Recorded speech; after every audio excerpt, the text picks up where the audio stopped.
ये क्या है बच्चों? 1 ONE, 1 यानी एक।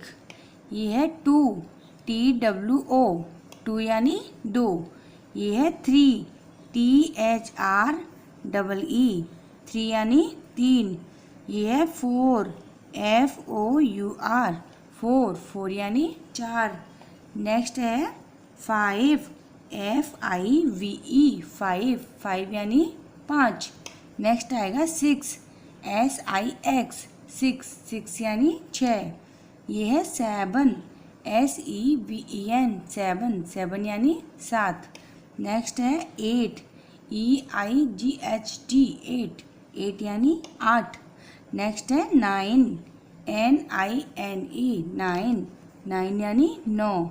नेक्स्ट है 10 TEN, 10 यानी 10। थैंक यू बच्चों।